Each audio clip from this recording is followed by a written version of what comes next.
اليهود عزير بن الله وقالت النصارى. Ada masanya, sholat itu aneh, ngaji itu aneh.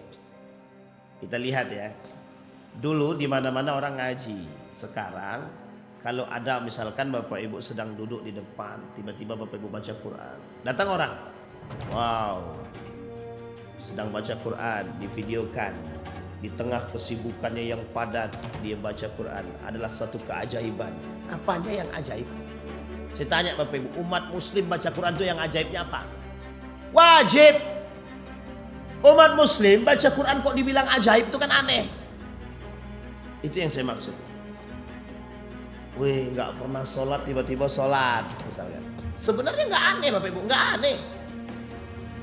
Cuma karena kita langka melihat keadaan seperti itu, sehingga kita buat itu aneh. Padahal itu satu keharusan dan kewajiban bagi seorang muslim. Tidak ada yang aneh di situ.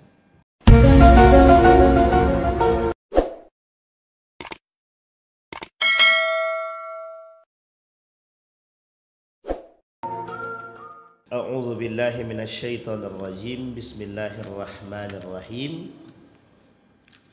Assalamualaikum warahmatullahi wabarakatuh. Alhamdulillahi rabbil alamin, wa bihi nasta'inu ala umurid dunya waddin, wassalatu wassalamu ala asyrafil anbiya'i wal mursalin wa ala alihi wa sahbihi ajma'in. Allahumma salli wa sallim wa barik ala hadzal nabiyyil karim.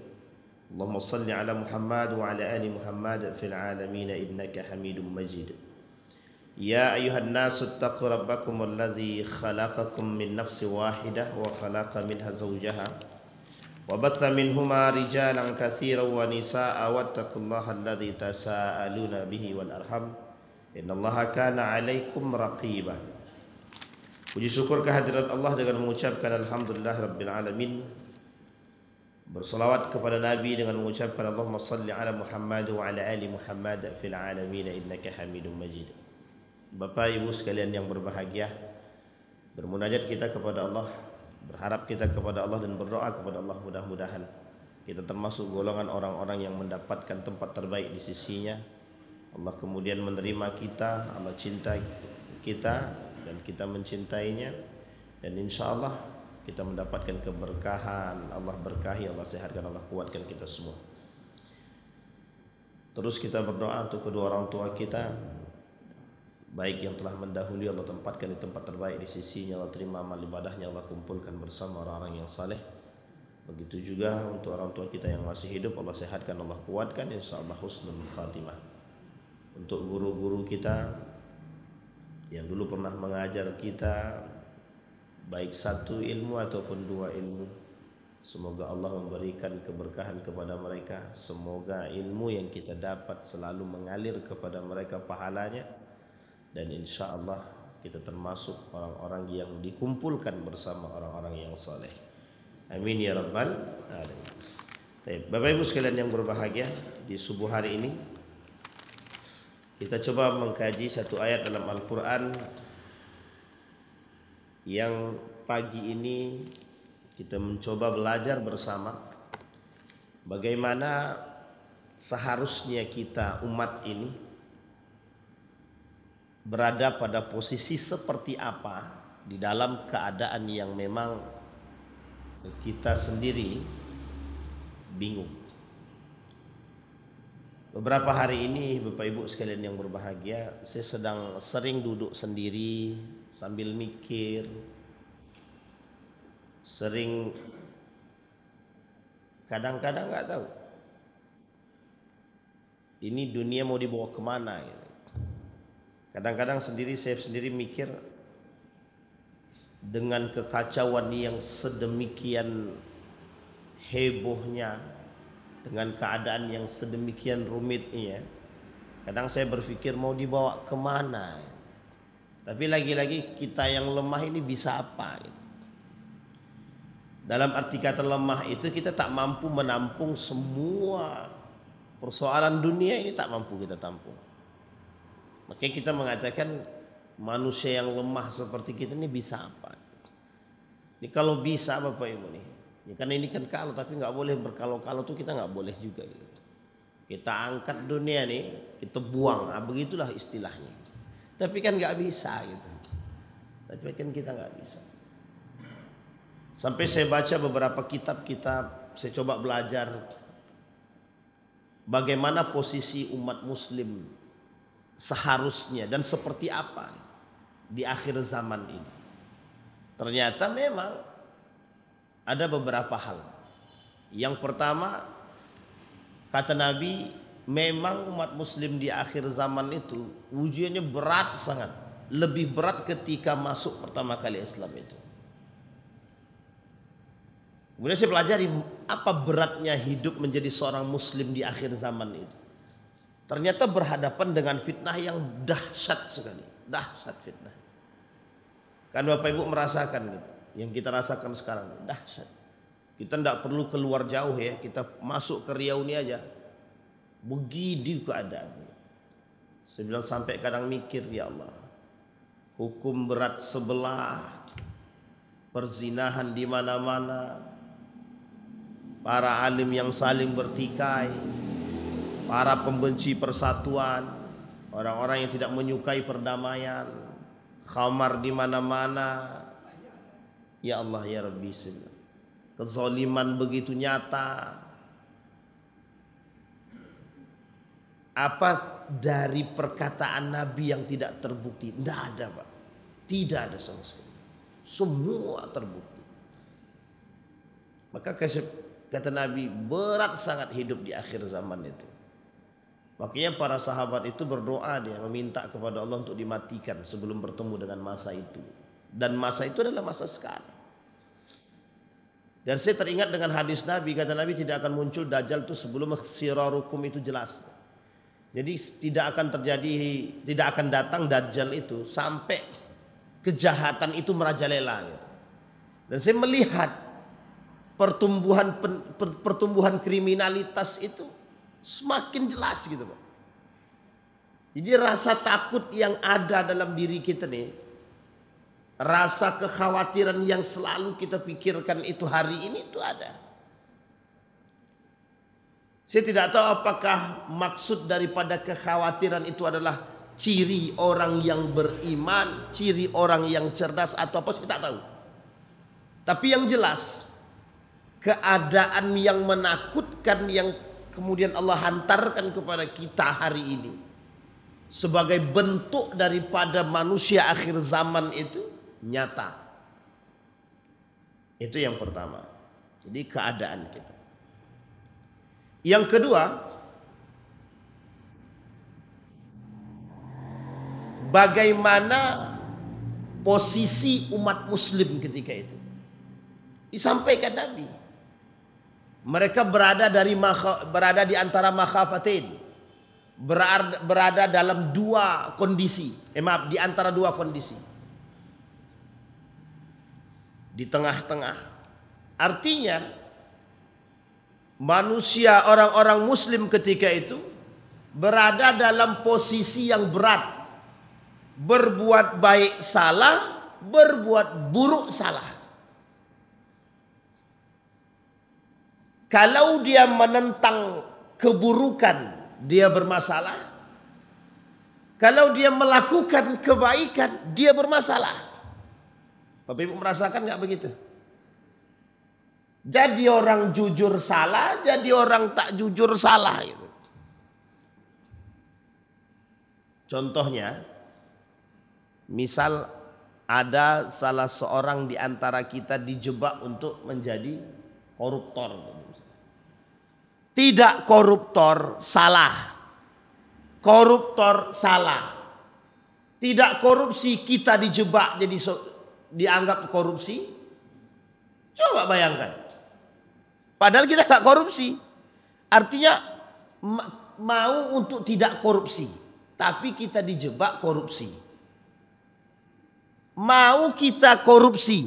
Ya jelas-jelas salahnya. Jadi berada pada posisi yang berat. Maka kondisi yang kedua ini, kata Nabi, poin kedua ini adalah kondisi umat muslim pada saat itu baina al-makhafatain. berada di antara dua kondisi. Sampai Allah bilang begini dalam Al-Quran, ya ayyuhalladzina amanu la tattakhidhu bitanatan min dunikum la ya'lunakum khabala wa dhu ma'anittum qad badatil baghdha min afwahihim wa ma tukhfi sudurhum akbar qad bayyana lakumul ayat in kuntum ta'lamun in kuntum ta'qilun. Kata Allah, posisi pada saat itu yang akhir zaman sekarang nih, itu dibutuhkan betul kecerdasan dalam memilih kawan. Sampai para ulama bilang nih, jangan salah pilih kawan. Ini saya tidak sedang kemana-mana ya Bapak Ibu ya, sedang tidak kemana-mana. Buktinya kan salah pilih kawan masuk juga kita kan. Karena musuh tak nampak, teman tak jelas. Jadi musuh, tidak tahu sekarang nih Pak mana musuh mana, tidak tahu kita. Maka tolak ukur hari ini yang bisa kita jadikan sandaran untuk apakah dia ini pantas jadi kawan atau tidak itu, selain daripada kecerdasan yang harus kita miliki untuk memilih, kita butuh keimanan. Dan yang ketiga yang paling baik, selain dari ilmu iman, berprasangka baik. Aku udah berprasangka baik, Ustaz, awak pun kena juga katanya. Udah prasangka baik tapi kita kena juga. Selebihnya kita kembalikan kepada Allah. Karena Bapak Ibu memang betul-betul kita berada dalam kondisi yang seperti dikatakan Nabi. Bainal makhafataini, kita nggak tahu mana kawan mana lawan, kita nggak tahu. Dan kita berada di tengah-tengah itu. Sementara kita harus memilih kawan atau memilih yang satunya. Memilih lawan tidak mungkin, tapi kita pasti memilih kawan. Sementara ketika kawan yang kita pilih kita nggak tahu benar apa tidak, ternyata justru malah menikam kita dari belakang. Maka kata Allah, ya ayyuhalladzina amanu la tattakhidhu bitanatan min dunikum la ya'lunakum khabala wa dhu ma anittum qad badatil baghdha. Apa kata Allah? Hai orang-orang beriman, janganlah kamu menjadikan sahabat karib orang-orang selain golonganmu. Ini masalah nih Pak. Kalau kalimat ini dipahamin sepotong begini, ini masalah nih. Sehingga nanti kita nggak mau berbaur dengan orang lain. Selain daripada kelompok masjid ini kita nggak usah berbaur lagi. Kita cuma di sini. Masalah. Maka nggak bisa juga memahamin ayat ini sepotong. Tapi yang dimaksud oleh Allah dalam ayat ini adalah, jangan engkau jadikan orang-orang fasik, orang-orang munafik, orang-orang kafir yang zalim sebagai sahabat karibmu. Karena orang-orang munafik itu pasti berkhianat. Orang munafik pasti berkhianat. Nah ini kondisi kita Bapak Ibu. Ini yang kedua. Maka kata Allah, kamu ini adalah orang-orang yang kasih sayang kepada mereka, tapi mereka tidak mau kasih sayang kepadamu. Istilahnya awak baik sama orang. Orang munafik itu Pak, memang memanfaatkan kebaikan kita. Jadi kita baik dengan dia takkan mau baik sama. Namanya itu yang dia cari gitu. Memang itu yang diharapkannya. Nah Bapak Ibu sekalian yang berbagi, itu yang kedua. Yang ketiga, yang pertama tadi Nabi sampaikan kekacauannya. Yang kedua kondisi umat muslim seperti apa. Yang ketiga kata Nabi, umat muslim di akhir zaman itu banyak yang mengarah kepada syubhat dan bid'ah atau pelaku kerusakan atau cinta terhadap dunia.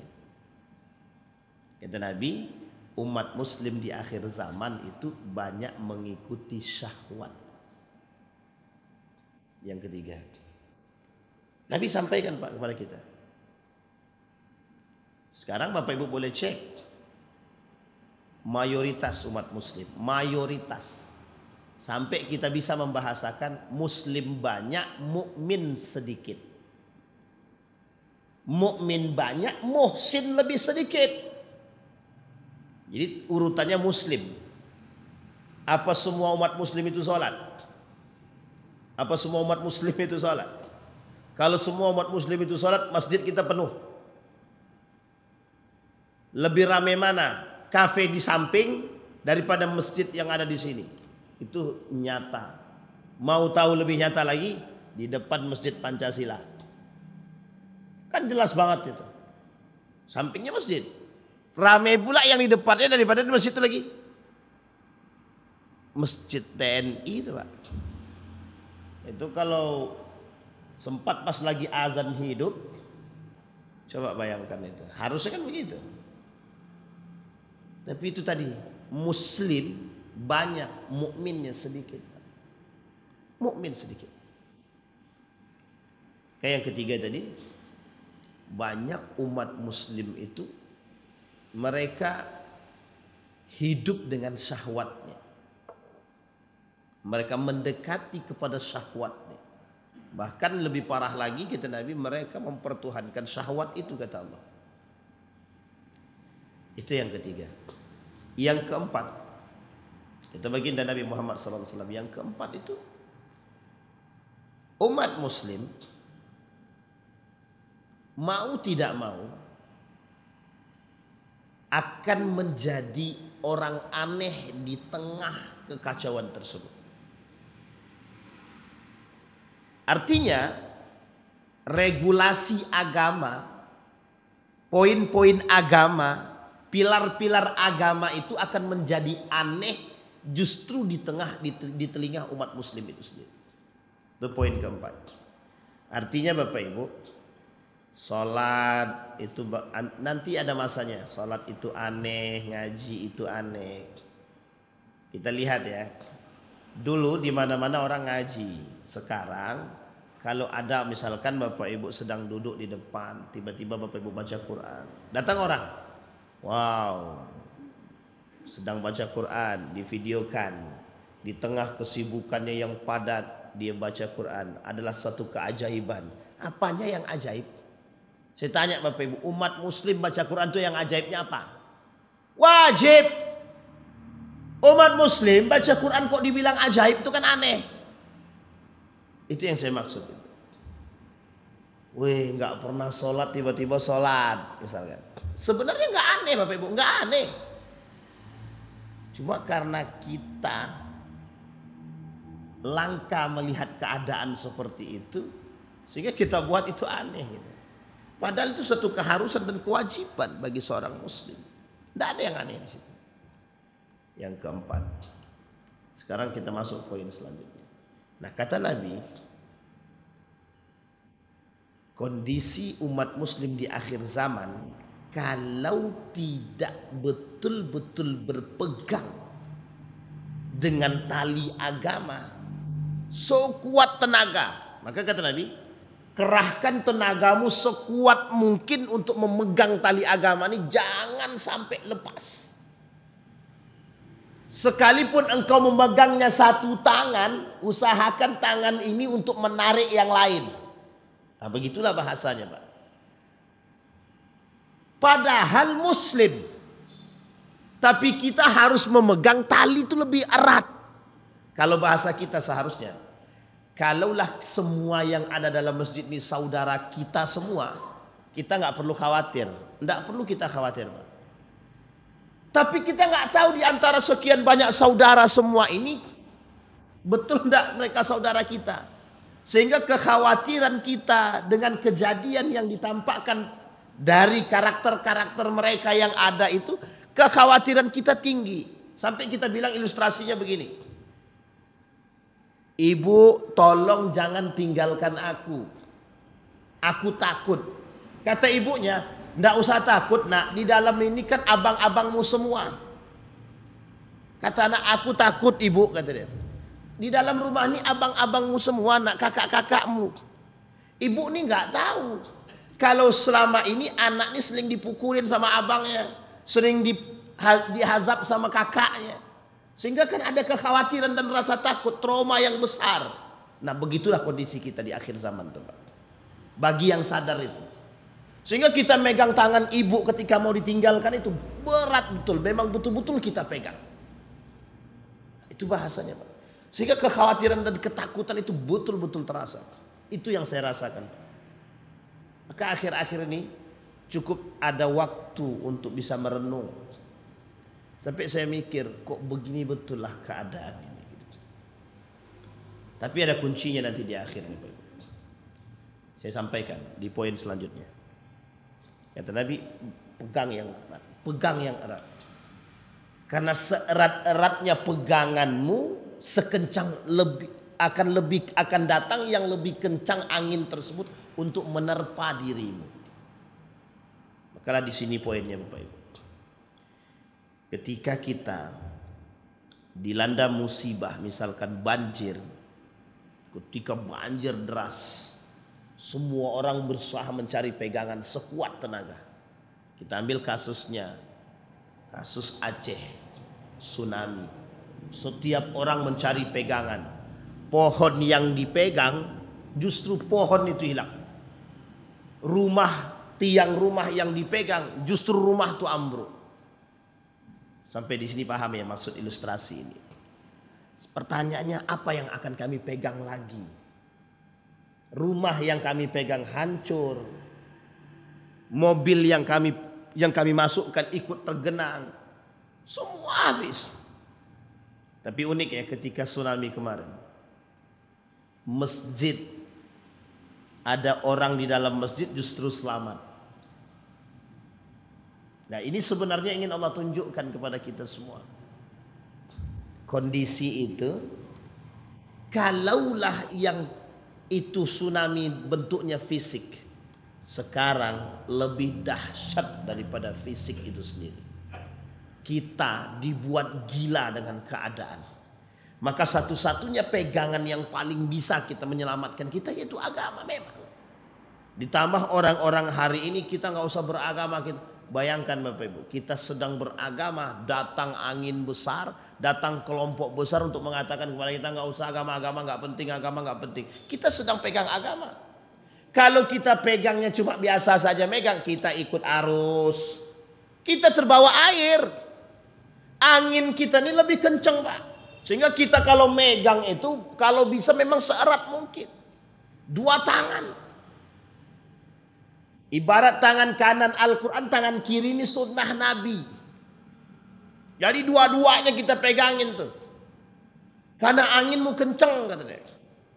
Nah apa angin tersebut? Itu tadi. Kondisi kita itu. Makanya kata Nabi, kalau tidak kuat pegangannya. Makanya itu istilahnya dalam hadis Nabi itu. Orang di akhir zaman itu seperti memegang bara api. Nah, tangan dia itu ada bara api. Jadi tak dipegang salah, dipegang salah. Jadi kondisi memegang tuh khawatirnya saking panas keadaannya, begitulah. Saking parahnya. Nah yang selanjutnya kata Nabi, dan ini hasil pengamatan saya dari beberapa hadis Nabi. Kata Nabi, berjamaahlah, berjamaahlah. Maka ini yang mau kita bahas di subuh hari ini Pak. Saya heran dengan ada orang-orang ketika orang ingin berbuat baik, ketika orang ingin menyadari kesalahan, ketika orang ingin mempersatukan, kok ada orang-orang yang mencerai beraikan sementara mereka muslim. Itu saya tidak sampai otak saya mikir tuh. Maka dengan spontan saya bilang manusia seperti itu munafik. Mau munafik. Ada orang yang mau menyatukan umat. Kita ambil istilah. Kita nih ajak Bapak Ibu untuk bersatu. Di tengah kita sedang mengajak orang bersatu, datang orang lain, muslim juga, masih juga dalam golongan kita, dia bilang tidak akan bisa kalian bersatu. Coba bayangkan. Kira-kira ketika kita sedang ngomong begitu, sedang mengajak begitu, datang orang yang seperti itu, kira-kira mau diapain tuh orang itu sebenarnya? Tapi kan begitu keadaan kita. Kita sedang ingin merangkul orang-orang, kok tiba-tiba datang orang yang mengucilkan. Kita istilahkan begini. Ada orang mau berhijrah menuju lebih baik. Datang Bapak Ibu, alah kau tak akan pernah bisa jadi baik. Alah paling kau baik nih, mesti ada maunya. Jadi kita nih datang dengan suuzon kepada orang mau hijrah kita suuzonin gitu. Orang mau hijrah menuju kebaikan kita datang dengan suuzon gitu. Justru kita datang dengan mencela, mencaci, memaki, menuduh yang tidak-tidak. Kita sudah tidak berusaha untuk menyatukan, tapi justru ketika ada orang yang ingin menyatukan, kita justru ingin mencaci dan memaki. Oke, kita perhatikan baik-baik. Apa kata Allah dalam Al-Quran? Kuntum khaira ummatin ukhrijat linnasi ta'muruna bil ma'ruf wa tanhauna 'anil munkar. Ini Allah yang bilang. Kata Allah, kalian itu sebaik-baik umat. Khaira ummatin ukhrijat linnas. Dikeluarkan untuk kembali kepada manusia dan mengajak kepada manusia. Siapa orang ini, Pak? Kalau kita lihat Rasulullah SAW. Yang kedua para sahabat, yang ketiga tabi'in, yang keempat tabi'in. Sisanya siapa? Para alim. Dan kita yang berpegang teguh dengan agama. Orang-orang yang diberikan kelebihan, orang-orang yang diberikan kekuatan untuk berpegang teguh dengan agama dikembalikan kepada manusia, dikeluarkan kepada manusia untuk mengajak manusia. Apa yang harus kita buat terhadap manusia itu? Ta'muruna bil ma'ruf wa tanhauna 'anil munkar. Kita perintahkan orang untuk berbuat baik, kita juga jadi baik. Kita baik dulu, kita ajak orang berbuat baik. Wa tanhauna 'anil munkar. Jangan mohon maaf kita sudah menikmati posisi terbaik di atas, kita lisan ini tak mampu mencegah kemungkaran. Yang kita khawatirkan adalah para pemuka-pemuka agama yang hari ini berada di atas bersama dengan para pejabat, seharusnya mereka lebih bisa mengatakan yang haram itu haram, yang halal itu halal. Tapi kita lihat kondisi sekarang, lisan ini terbelenggu untuk mengatakan yang halal itu halal, yang haram itu haram.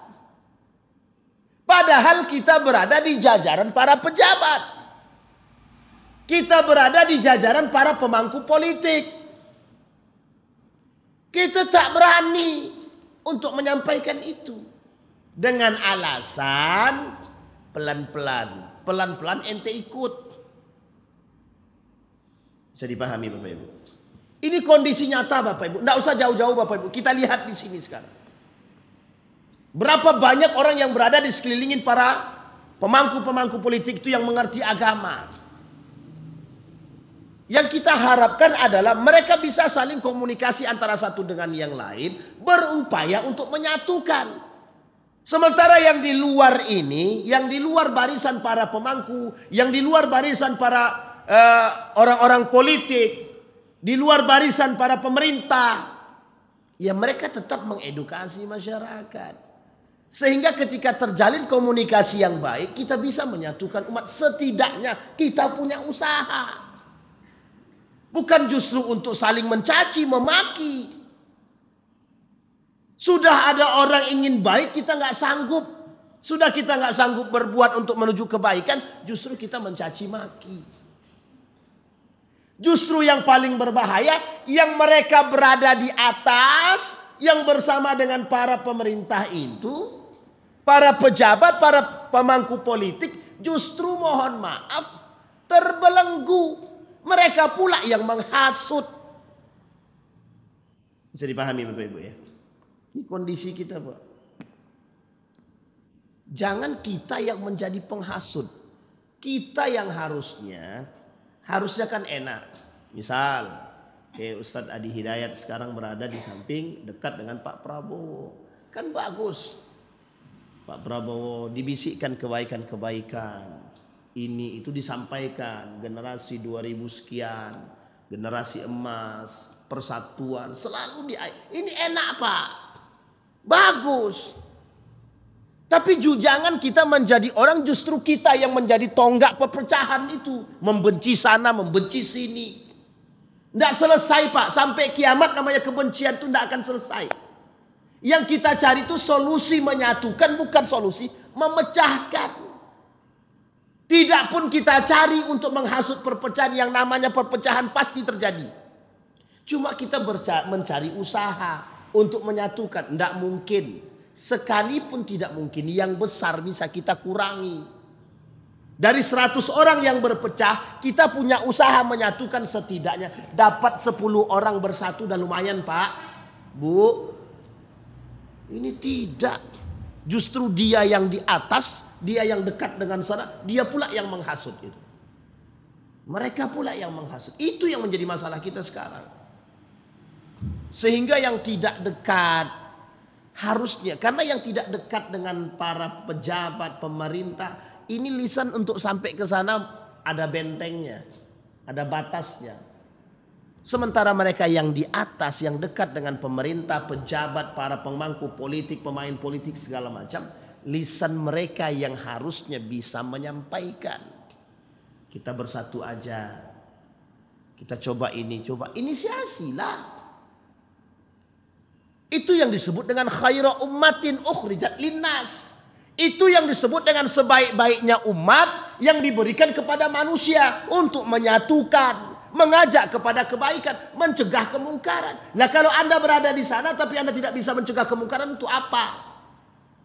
Lebih baik Anda mundur. Kenapa demikian? Kalau Anda tidak mundur, justru Anda yang terjerumus dalam kemungkaran itu. Meskipun Anda tidak mau mengaku, tapi Anda setidaknya kecipratan kemungkaran itu. Oh, kami tidak akan kecipratan, Ustaz. Iman kami di atas, kan kami alim. Anda jangan sombong dulu. Justru yang masuk neraka pertama sekali itu yang juga mengerti agama kan. Termasuk salah satu yang masuk neraka pertama sekali itu yang alim, yang mengerti agama. Maka tak salah Pak ketika Umar bin Khattab berkata, hal tadri man yahdumuddin, tahukah kalian siapa yang akan menghancurkan agama? Zalatul alim, tergelincirnya para alim. Nomor 1. Coba bayangkan, nomor 1. Bahkan dikatakan oleh Nabi dalam hadis ini, awwalu salasatin yadkhulun amirun musallatun, gitu Nabi. Salah satu di antara yang pertama kali masuk ke dalam neraka itu amirun musallatun. Tahu Bapak Ibu amirun musallatun itu? Pemimpin yang zalim, sesat, imam yang menyesatkan dan lain sebagainya. Itu yang kita maksud. Ta'muruna bil ma'ruf wa tanhauna 'anil munkar. Wa tu'minuna billahi walau amana ahlul kitabi lakana khairan lahum bal huwa syarrun lahum. Lakana khairan lahum minhumul mu'minuna wa aktsaruhumul fasiqun, kata Allah. Apa kata Allah? Wa tanhauna 'anil munkar. Kalian mengajak mereka, mencegah mereka daripada kemungkaran dan ajak mereka beriman kepada Allah. Kata Allah, walau amana ahlul kitab. Sekalipun orang-orang ahlul kitab itu beriman, lakana khairan lakum, mungkin dianggap lebih baik daripada kalian. Apa kata Allah? Minhumul mu'minun, sebagian mereka akan beriman. Wa aktsaruhumul fasiqun, dan kebanyakan dari mereka fasik. Kebanyakan dari mereka fasik. Sekarang kita cek dulu. Apa yang disebut dengan fasik itu? Fasik itu Bapak Ibu, tahu dia kewajiban tapi dia tak jalankan. Nah, itulah yang saya sebut dengan umat muslim ini banyak, tapi yang sholat itu sedikit. Yang mukmin itu sedikit. Nah, yang tidak sholat, tahu kewajiban sholat. Yang tidak puasa, tahu kewajiban puasa. Yang tidak zakat, tahu kewajiban zakat. Fasik namanya. Contohnya, tahu kalau jujur itu baik tapi dia tak jujur, fasik namanya. Bisa dipahami Bapak Ibu ya? Tahu dia jujur itu baik, jujur itu wajib, tapi dia tak jujur, namanya fasik namanya. Di bawah fasik itu, di atas fasik itu ada namanya munafik namanya. Apa namanya? Nah, siapa munafik itu? Satu, pendusta. Dan kita bahas di sini 20-30 tanda orang-orang munafik itu. Tapi kita ambil secara garis besar. Tahu dia Pak, dosa dusta itu, tapi dia berdusta dia. Itu munafik dia. Tapi ada yang lebih berat di antara itu Pak. Mengingkari kebenaran, mengingkari kebaikan. Contoh, jujur itu baik. wajib Pak kita niat. Enggak wajib kita tuh jujur. Kita harus tengok-tengok kondisi juga kalau mau jujur itu. Nah, ini sering-sering kita dengar ya Bapak Ibu. Sering kita dengar kalimat ini. Kalau baik itu tengok-tengok kondisi. Tengok-tengok keadaan. Jangan asal baik-baik aja. Pernah enggak Nabi mengajarkan begitu? Pernah enggak para sahabat mengajarkan begitu? Enggak usah Nabi lagi, para sahabat. Pernah enggak para sahabat mengatakan baik itu tengok-tengok kondisi. Kalau orang itu kaya kita baik, kalau orang itu miskin kita buang. Pernah nggak begitu? Gak pernah Pak. Bahkan dampak daripada perkataan tersebut, kita baik itu, baiknya kita sekarang, mesti kita membedakan. Makanya saya berani katakan, kalau yang datang pejabat ke rumah kita, karpetnya merah disediain makanan, tak ada duit pun kita bisa berani ngutang. Kalau yang datang orang tak mampu kita usir. Belum dia masuk ke pekarangan rumah, siapa kau maling? Coba bayangkan. Dan kondisi ini nyata dan fakta saya temukan. Coba bayangkan Pak. Baru masuk dianggap maling. Padahal mau ngantar surat undangan Pak. Dikiranya mau minta, mau ngemis. Coba. Manusia sekarang ini lebih berbahaya. Bahaya. Tapi coba yang datang. Yang datang Pak. Jangankan anggota dewan yang datang lagi. Camat. Nggak usah camat lah, Pak Lurah. Pak Lurah mau datang ke rumah nih. Wah, di calling-calling, tetangga suruh datang. Makan bareng kita, makan bareng. Duit tak ada pun rela minjam. Tapi coba yang datang orang tak mampu. Sekarang saya ajak Bapak Ibu berpikir. Kalau yang datang lurah, yang datang orang terhormat, kita sedemikian rupa. Bahkan kita rela ngutang. Banyak duit kita keluar kita rela. Coba lihat. Kalau yang datang orang tak mampu, padahal yang datang padahal cuma 2 orang. Kita kasih aja makan, kita mohon maaf ini kasar nih Bapak Ibu, mohon maaf kasar nih, semiskin-miskin. Kita buatkan dia mie rebus telur, kira-kira senang gak tuh? Tersenyum gak dia? Sekarang saya tanya tuh, pahala gak kita begitu tuh? Dua-duanya sama-sama pahala Pak. Ketika kita menyambut tamu dengan baik, siapapun mereka, itu mau orang kaya, mau orang terhormat atau tidak, itu tetap pahala dua-duanya Pak. Tapi kalau kita lihat ya Pak, mana yang lebih banyak keluar duitnya? Yang pertama apa yang kedua? Yang orang terhormat datang atau orang yang biasa? Yang dalam pandangan kita. Kan dalam pandangan kita mereka terhormat. Belum tentu Pak. Saya tanya Bapak Ibu. Para koruptor-koruptor itu sebelum dia masuk penjara terhormat gak tuh? Kalau datang ke rumah kita terhormat gak? Terhormat kan? Tapi sekarang di mana dia? Dibui Pak. Dalam penjara.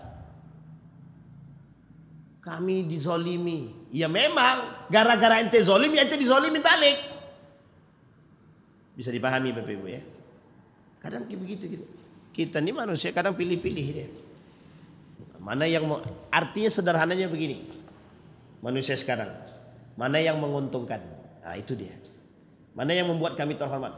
Bangga kita, bangga sekali kita kalau rumah kita diinjak presiden ya kan. Tapi kita nggak tahu. Kita bangga Pak kalau ada orang datang ke rumah kita. Kalau orang soleh yang datang ke rumah Bapak Ibu, bangga Bapak Ibu, senang hati Bapak Ibu, didoakannya itu mantap Bapak Ibu. Kalau Bapak Ibu, mohon maaf ya kasarnya, kalau Bapak Ibu berbangga masih mending lah. Ini yang masuk ke rumah Bapak Ibu mohon maaf pelaku korupsi, justru ternyata mau ngasih duit korupsi ke situ. Dia bawa dosa, dia cipratin dosa ke rumah kita gitu. Bangga pula kita gitu. Itu yang kita maksud. Coba nalar berpikir kita ini harus kita perbaiki. Biar kita ini kadang-kadang perlu sehat Pak. Nah kita lihat. Wa hadhil khairiyah laha mausifat wa anasir. Mawasifatun wa anasir. Kebaikan-kebaikan model karakteristik baik ini itu ada macamnya, ada bentuknya. Ta'muruna bil ma'ruf wa tanhauna 'anil munkar. Ini dua ini yang paling berat Pak. Nabi sampai bilang begini kata Nabi di akhir zaman itu. Kata Nabi Muhammad, "Laisa minna man lam yarham saghirana wa yuqir kabirana." Tidak dari golongan kami orang-orang yang tidak lam yarham, saling menyayangi, yang tidak menyayangi orang-orang yang di bawahnya dan tidak menghormati orang di atasnya. Misal saya anak muda, tidak menghormati bapak ibu yang tua-tua, berarti saya bukan dari golongan Nabi. Nanti kita jelasin. Yang kedua, bapak ibu tua tidak menghormati, tidak menghargai kami yang kecil-kecil ini. Bapak ibu tak termasuk golongan yang sama. Nah yang ketiga, ta'muruna bil ma'ruf wa tanhauna 'anil munkar. Bukan dari golongan baginda Nabi Muhammad SAW, orang yang punya kebaikan, tahu kebaikan tapi tak mengajak orang lain kepada kebaikan. Bukan daripada golongan Nabi, dia nampak kemungkaran di depan mata, tapi dia tak berani meninggalkan kemungkaran itu dan tidak berani melarang orang atau mencegah orang lain untuk kemungkaran. Bukan dari golongan Nabi. Kenapa kau tak kasih tahu jangan korupsi? Enggak berani. Aku masuk tenaga ahli itu dari dia. Gimana coba tuh? Misal, Bapak Ibu, ya, jadi tenaga ahli misalnya dimasukkan oleh Pak Azwardi sebagai tenaga ahli Masjid Al-Mujahidin. Kira-kira nih, kira-kira aja, kira-kira. Kalau Pak Azwardi salah, kan tadi Bapak Ibu nggak dapat kerjaan, tiba-tiba dapat kerjaan kan begitu. Pak Azwardi salah, diambil oleh Pak Azwardi. Nauzubillah. Pokoknya ini contoh aja nih. Diambilnya duit masjid, dipakai sendiri, dipakainya, pinjam dulu lah, meskipun nanti diganti, tapi dipinjamnya gitu. Bapak ibu yang tadi, yang berada sebagai asistennya dia, tahu kalau itu salah, tapi kenapa kau tak ingatkan? Tak enak lah, aku dapat kerjanya dari dia, dan alhamdulillah dapat kerja. Nanti kalau aku beginikan sama dia, nanti aku dibuangnya, tadi dapat kerja. Paham saya maksudku? Bisa dimengerti ya? Jadi gimana kita mau ngomong? Tersandra. Jadi itu. Akhirnya apa, lisan kita tidak bisa berkata tanhauna 'anil munkar itu tidak bisa. Tidak bisa kita tanhauna 'anil munkar itu. Berat. Karena lisan kita terbelenggu. Kita tersandra. Kondisi itulah yang paling banyak kita temukan di akhir zaman. Dan kondisi itulah yang menyebabkan kenapa orang-orang yang tersandra itu tidak berbicara. Dan kondisi itulah yang pada akhirnya membuat tersebar luasnya kemungkaran dan kefasikan itu. Kenapa? Yang tadinya orang yang punya potensi untuk menyampaikan terbelenggu, akhirnya tak bisa menyampaikan, akhirnya kemungkaran dan kefasikan itu berjalan mulus sesuai dengan yang mereka inginkan. Makanya kata iblis begitu, jalannya begitu. Kalau iblis menentang langsung, misal ada orang soleh, orang alim, ditentang langsung sama iblis, mental nggak tuh? Mental pak. Makanya ceritanya ada seorang pemuda lihat ada orang nampak pergi ke salah satu tempat para pemuja penyembah pohon. Ketika hendak sampai dekat pohon orang-orang yang menyembah pohon, datang iblis, berkelahi dengan iblis pak, kalah iblis tadi. Karena niat awalnya tulus pak, membersihkan itu daripada kesyirikan. Singkat cerita, ini ceritanya masyhur ini. Singkat cerita kata iblis tadi begini, kalau begitu begini aja lah, jangan kau hancurkan pohon itu lagi. Pokoknya setiap hari di bawah bantalmu kau akan temukan 2 dinar, 2 keping emas akan kau temukan. Pemuda tadi yang hatinya ikhlas tadi untuk memberantas kesyirikan tadi, tergiur pak. Padahal hanya bagian kecil dari rasa dalam hatinya. Dia kata oke lah kalau begitu, jangan bohong. Hari pertama balik ke rumah ternyata benar pak, di bawah bantalnya dapat 2 dinar, 2 keping emas. Bangga gak pak? Senang gak bapak ibu dapat 2 keping emas itu? Waktu itu kalau kita hitung 1 dinar itu sekarang paling sekitar 4 jutaan. Berarti 8 juta per hari. Kalau 8 juta per hari kali sebulan berapa tuh? Kan begitulah bahasanya kan. Per hari loh 8 juta itu. Baik. Senang pak. Pada hari ke-7 ditengoknya pak, tak ada lagi. Hari kedua tak ada, hari ketiga tak ada, setelah itu ngamuk dia pak, diambilnya kapaknya, berangkat lagi ke tempat yang tadi pak, ke tempat pohon tadi. Mau akan aku habisin sampai akar-akarnya. Dilawan, dihadang sama iblis. Ketika ketemu dengan iblis, kalah dia pak, kalah pemuda nih. Dijawab sama iblis, pertama kali kau datang, kau murni karena Allah, kata dia. Yang kedua, kau sudah tak murni karena Allah. Sudah tak murni karena kau tak temukan dinar di bawah bantal, makanya kau datang ke sini kembali. Coba bayangkan. Iblis bisa menghasut dengan model begitu. Kalau iblis tentang langsung, orang alim berhadapan langsung, kalah dia. Tapi coba lewat main dunia. Kan begitu gejolaknya, Pak. Gejolak duit, lisan terbelenggu. Maka kalau Bapak Ibu, hampir sulit kita temukan orang-orang yang mengatakan an-nahyu anil munkar dimanapun, tidak hanya di sini, dimanapun, itu biasa. Karena kita dibelenggu dengan hal-hal demikian. Ini saya cerita sama Bapak Ibu. Menurut Bapak Ibu, yang kami sampaikan ini keras seperti keras atau tegas? Antara dua-dua itulah ya. Saya pernah sampaikan, Pak. Ada orang minta, Ustaz, isi kajian tempat kami boleh, Ustaz? Saya sampaikan, Bapak agak tegas dan keras, Bapak boleh cek dulu videonya. Setelah ditengok videonya, Ustaz, ada rekomendasi Ustaz yang lain gitu. Coba bayangkan. Ada rekomendasi Ustaz yang lain gitu deh. Kenapa Pak? Saya bilang gitu. Kayaknya masjid kami tak berani begitu, Ustaz, keras sekali gitu. Tegas betul gitu. Sebenarnya mudah aja, tinggal turunkan volumenya, selesai. Tinggal turunkan. Cuman kan nggak bisa begitu. Dia takut kecolongan. Takut kecolongan. Hampir 1 pekan yang lalu kami ngisi kajian di daerah, bukan 1 pekan, beberapa waktu yang lalu, di daerah Jalan Riau. Ini punya Bang Ardi ini. Itu video Pak Azwardi baru diangkat, langsung keluar Pak peringatan. Video itu baru diangkat, baru diupload, sudah datang peringatan. Apa peringatannya Bang? Nggak boleh diupload. Coba bayangkan Pak. Jadi kita nih sudah diawasi, dunia ini sudah diawasi Pak. Bukan saya Pak, Bapak Ibu semua kita nih. Kita ini sudah diawasi. Makanya kita sekarang mau ngapain? Kita mau ngapain gitu. Itu bahasa Nabi tadi kan. Bahkan bahasa kita sekarang nih, kita nih dunia ini mau dibawa kemana gitu. Kalau bahasa istilahnya sekarang, kalau bisa jadi Superman, jangan Superman lah, Superboy. Mau kita angkat dunia ini Pak, kita lemparkan tuh ke sana sekalian gitu. Begitulah istilah kita sekarang. Kita enggak Superboy Pak, kita enggak Superman, enggak superhero. Tapi kita bisa menjadi superhero.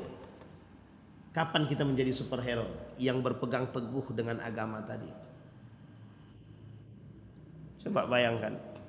Sulit Pak, hidup sulit. Nah sekarang salah satu cara yang paling kuat hari ini Pak, yang paling kuat hari ini, itu satu Pak. Kita satukan umat dulu.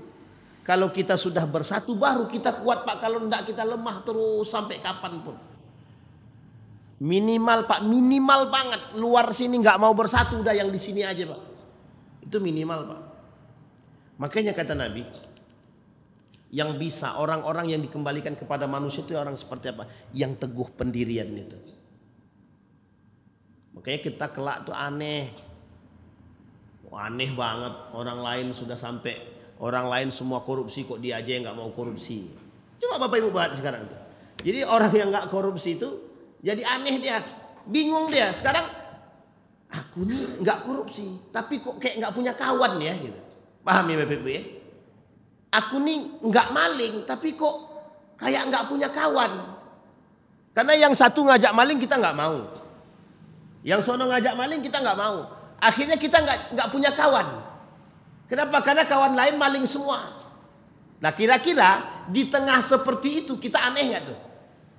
Kita jadi aneh sendiri Pak. Maksudnya apa? Aneh di tengah kemaksiatan karena kita nggak ikut maksiat gitu. Astagfirullahaladzim. Baik. Fa in takhallafa unsur min hadhihi al-anasir in halat ankumul khairiyah. Apa kata Nabi? Kata Syekh Mutawalli Syar'i. Kalau salah satu di antara dua ini, ta'muruna bil ma'ruf wa tanhauna 'anil munkar. Salah satu di antara dua ini tidak kamu lakukan, maka tidak bisa engkau mendapatkan kebaikan. Bahasa kasarnya gini. Bapak Ibu nampak kemungkaran tapi tidak Bapak Ibu cegah. Tidak Bapak Ibu cegah. Ingat ya, tidak Bapak Ibu cegah. Berarti bahasa sederhananya tidak beriman. Tidak beriman. Ada orang di depan. Nah ini makanya kenapa jemaah tabligh itu mengamalkan ini. Dikajak semua orang, diajaknya ke masjid. Mau siapa kek terserah. Kafir-kafir pun diajaknya sekali. Diajaknya masuk Islam. Kita perlu belajar Pak dari mental-mental mereka setidaknya untuk berdakwah itu. Karena mental mereka kencang juga itu Pak. Diajaknya ke masjid. Ayo kita ke masjid. Yang kayak gitu-gitu aja dikafirin orang kan. Yang kayak gitu-gitu. Ngajak ke masjid aja dikafirin gitu. Ngajak ke masjid kok dikafirin orang. Ajak ke masjid Pak. Mental mereka kuat. Kita boro-boro ngajak orang ke masjid Pak. Kita aja nggak ke masjid. Ini masalah kita sekarang. Makanya bahasa Nabi, salah satu di antara dua, ta'muruna bil ma'ruf. Kalau kita tidak menyuruh orang melakukan kebaikan, kita nggak punya iman. Makanya istilah saya sederhana Pak, istilah saya. Kalau ada orang masa bodoh dengan orang lain, berarti dia tidak punya iman. Kalau ada orang yang tidak mau perhatian terhadap sesamanya, dia tidak punya iman. Kalau ada orang yang tidak perhatian dengan pelaku-pelaku kemungkaran, pelaku kemaksiatan, dia tidak beriman. Jadi kalau kita masa bodoh dengan perlakuan saudara-saudara kita yang menyeleweng dan menyimpang, kita nggak beriman. Kita nggak beriman. Karena potensi kita, satu orang saya misalkan ngajak orang ke masjid. Misal contoh, saya ajak dia ke masjid, tidak mau dia. Coba kita datang-datang, 3 orang aja, bang ke masjid yuk. Kira-kira mau nggak dia ke masjid itu? Mau Pak, malu dia. Kalau 1 orang dia masih bisa jaga diri dia Pak. Tapi kalau 3 yang aja, sekali datang kita 3. Kalau perlu 1 kampung kita datang. Datang kita 1 kampung ke rumah sebelah nih. Ayo Pak kita ke masjid. Kan malu dia Pak. Akhirnya mau nggak mau ke masjid Pak. Yang kayak gitu. Ini ilustrasi sederhana Pak. Ilustrasi sederhana. Artinya kalau kita nih kompak, mau barang bersatu gitu, selesai. Itu yang disebut dengan kuntum khaira ummatin. Kata Nabi, kata Allah, kalian itu umat terbaik. Nah umat yang terbaik itu yang seperti apa? Harusnya kalau kita merasa menjadi karakteristik yang diberikan oleh Allah adalah umat terbaik, itu kita. Tapi ayat ini kuntum khaira ummatinnya dimajukan dulu. Siapa umat yang terbaik itu? Kata Allah umat yang terbaik itu 2. Yang mencakupi 2 unsur. Mengajak kepada kebaikan, mencegah daripada kemungkaran. Itu yang disebut dengan kuntum khaira ummatin. Umat itu tidak satu. Tidak 1 orang. Kalimatnya memang kalimat 1. Tapi isinya banyak. Pasir. Pasir itu tidak 1. Banyak pasir itu. Tidak perlu kita bilang pasir nggak perlu. Pasir itu pasti banyak. Karena tidak mungkin pasir itu 1 Pak. Tidak mungkin. Kapur itu tidak mungkin 1. Karena kapur itu kumpulan daripada serbuk-serbuk yang kemudian dipadatkan jadi kapur. Sama Pak. Begitu dia. Istilah orang zaman dulu, sapu lidi 1 tidak bisa membersihkan. Tapi kalau sapu lidi itu banyak, diikat kuat nggak? Mematahkannya sulit gitu. Uniknya itu peribahasa zaman nenek moyang kami dulu. Bahasa peribahasa dari SD kami dapatkan gitu. Harusnya peribahasa itu bisa kita pakai sekarang. Kalau kita bersatu kita kuat. Kan tinggal turunkan ego masing-masing. Masalahnya itu dia. Menurunkan ego tak bisa. Sekarang pertanyaannya mengapa mereka nggak mau? Kalau kami turunkan ego, kepentingan kami terganggu. Periuk kami tidak terbuka, tak berasap. Nah itu masalahnya. Paham maksud saya Bapak Ibu? Jadi semuanya dikembalikan urusan itu. Hawa syahwat. Baik. Kemudian kita lihat lagi. Apa kata Syekh Mutawalli Salam? Wa yuridullahu mas'alatal iman billah min ba'dil amri bil ma'ruf wan nahyu 'anil munkar. Itu masalah iman. Masalah mengajak orang kepada kebaikan, masalah mencegah daripada kemungkar, itu masalah kebaikan, masalah iman. Jadi kalau ada orang yang tidak mengajak kepada kebaikan, tidak mencegah kemungkaran, berarti dia tak beriman. Atau kata para ulama, imannya lemah. Makanya saya katakan, Bapak Ibu jangan tersinggung ya. Kita ini iman kita ini masih lemah Pak. Saya berdiskusi dengan jamaah tabligh Pak. Beberapa waktu yang lalu saya diskusi. Itu Sampai apa ya? Saya bilang, oh jauh sekali Pak. Jauh sekali saya dibandingkan dia, itu jauh banget. Beliau, kalau beliau bahasakan, nggak punya ilmu, nggak pernah belajar agama. Tapi di tangan beliau itu sudah muslim sekian puluh orang. Awak yang ngerti agama, mengislamkan orang satu aja empot-empotan. Meskipun begitu saya alhamdulillah pernah meskipun begini Pak, adalah satu kali lah orang yang masuk Islam di tangan kita. Cuma sampai satu. Mereka Pak puluhan. Gimana cara mereka dakwah? Mereka masuk ke rumah-rumah Pak. Mereka datangin tuh Pak tempat-tempat itu. Tempat-tempat maksiat. Bisa Pak. Makanya kalau mohon maaf teman-teman jemaah tabligh itu banyak yang tatoan segala macam. Jangan tengok tatonya Pak. Jangan tengok tatonya. Tapi bagaimana mereka bisa merubah diri mereka dari menjadi seorang penjahat menjadi orang yang baik. Itu yang paling penting. Bisa enggak? Bisa Pak. Buktinya itu bisa. Apakah hatinya para pelaku korupsi ini lebih parah daripada batu? Tidak. Lebih keras daripada batu? Tidak. Artinya kan masih ada peluang. Peluang itu kalau kita menyampaikan. Kalau ada orang baik duduk bersama mereka dan menyampaikan secara perlahan. Bisa enggak tuh kira-kira? Bisa Pak. Masalahnya mau apa tidak? Yang kedua terbelenggu atau tidak? Yang ketiga tersandra apa tidak? Kalau sudah tersandra, terbelenggu ya susah. Alah kau masuk aja gara-gara aku, udahlah tak usah ngomong. Selesai urusan Pak. Mobil dapat, rumah dapat, gaji besar. Mau ngomong apa kita? Gak bisa Pak, gak bisa ngomong apa-apa. Tapi kalau Bapak Ibu dikasih mobil Bapak Ibu tolak, dikasih rumah Bapak Ibu tolak, dikasih gaji Bapak Ibu tolak, kira-kira bisa enggak orang ngatur kita? Gak bisa Pak, itu ilustrasi sederhananya begitu. Cuma memang anginnya kencang. Anginnya kencang. Nah, maka karakteristiknya adalah iman. Katanya membentuk. Maka kata Syekh Mutawalli Sa'rawi, butuh kekuatan, kekompakan, kebersamaan untuk membentuk karakter masyarakat ini biar bisa saling kompak. Nah tujuannya cuma satu. Tujuannya adalah bagaimana mengembalikan. Kita sebenarnya nggak pengen, bukan tujuan Islam itu bukan mengembalikan nilainya itu.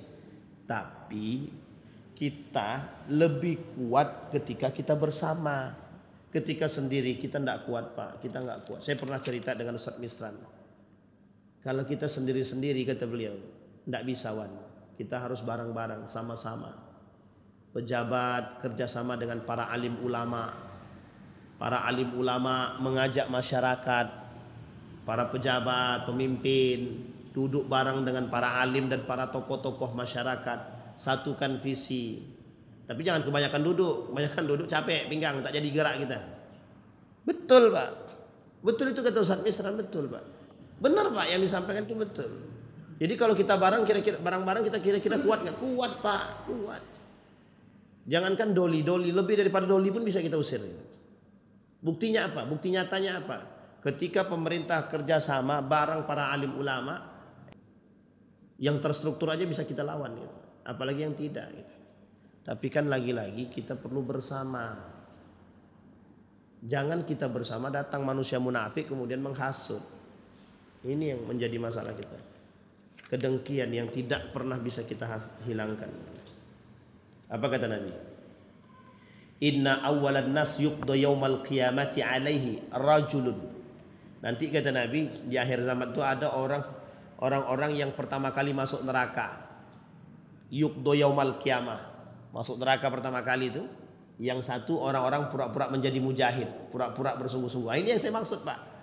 Jadi ada orang, kami di atas ini Wan, sedang berjihad untuk biar mereka sadar. Kalau bahasa saya pura-pura jihad lah. Tapi kan kita perlu berhusnuzon. Alhamdulillah. Tapi kok setahun, 2 tahun, 3 tahun, 4 tahun, 5 tahun kok dia yang ikut gitu. Itu masalah. Kalau tidak Imam Al-Ghazali itu, Imam Al-Ghazali duduk bareng pemerintah Pak. Dia bersama pejabat Pak, bersama pejabat. Imam Al-Ghazali itu bersama pejabat. Tapi ketika pejabat itu menyeleweng, pemerintah itu menyeleweng daripada jalur yang sesungguhnya, ditinggalkan sama Imam Al-Ghazali, ditinggalkan sama Imam Al-Ghazali. Kata Imam Al-Ghazali ini nggak bisa, udah nggak bisa diatur. Lah kalau harusnya begitu. Kalau sudah nggak bisa diatur, sudah keluar dari jalur syariat Islam, keluar. Ini nikmat Pak. Kalau keluar kita mobil diambil orang, rumah dinas nggak dapat, ya selesai. Bisa dipahami MPB. Lidah yang kedua. Yang kedua, pura-pura dermawan.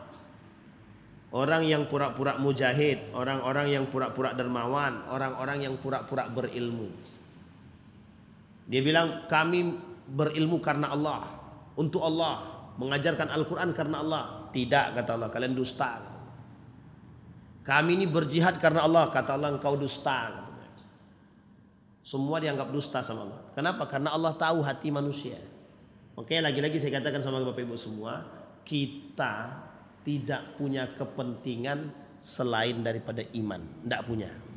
Kita tidak punya kepentingan kepada manusia siapapun selain daripada persaudaraan sesama. Selesai Pak. Kita cuma pengen kita bareng-bareng di surga. Kalau saya tak Bapak Ibu temukan saya di surga, Bapak Ibu kan tinggal calling, tinggal bilang sama Allah, ya Allah, dulu Ridwan itu bareng kami. Bisa Bapak Ibu panggil, bisa Pak. Itu tujuan kita berjamaah. Kuat kita Pak, kuat. Bahkan di hadapan Allah saja Bapak Ibu bisa bersaksi, ya Allah, kami tidak melihat Pak Azwardi, itu ketua masjid kami. Kok nggak ada di sini dia yang ngajak kami kajian Pak? Akhirnya apa kata Allah? Malaikat tengok di mana Azwardi gitu. Oh di situ ya Allah, angkat masuk surga. Begitulah. Dan itu Ustadz nih ngada-ngada. Tidak Bu, Bapak Ibu, tidak. Beneran, memang begitu kondisinya. Makanya Allah katakan la tattakhidhu bitanatan. Jangan kalian cari kawan yang mengajak kesesatan, tapi cari kawan yang mengajak ke kebaikan. Jadi kalau ada kawan mengajak kepada kebaikan, mencegah daripada kemungkaran, itu mesti baik orangnya Pak. Mesti iman itu Pak. Mesti dia ngajak dengan keimanan. Nah Bapak Ibu sekalian yang berbahagia, yang terakhir kita tutup dari solusi baginda Nabi. Satu kata Nabi, yang pertama, kalau Anda berada dalam kondisi yang begitu rumit ini, tetap berjamaah, tetap berjamaah. Jangan keluar dari barisan. Cuma kuatkan dulu benteng kita. Biar benteng yang kuat ini bisa tidak tergoyahkan ketika mereka menyeleweng, kita tetap utuh meskipun tetap bersama. Sekalipun mereka menyimpang, kita tidak menyimpang, tapi kita tetap bersama. Artinya, kalaupun ada kawan kita yang menyimpang, kita masih bisa tetap eksis dan mungkin kita masih bisa mengajak mereka. Itu yang pertama.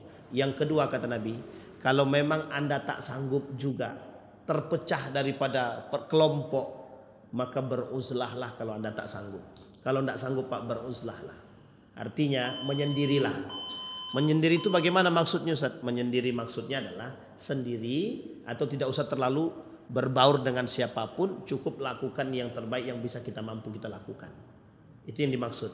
Yang ketiga, Bapak Ibu sekalian yang berbahagia, kalaupun kita terjerumus dalam lembah tersebut, pastikan kita berada tetap pada posisi keimanan.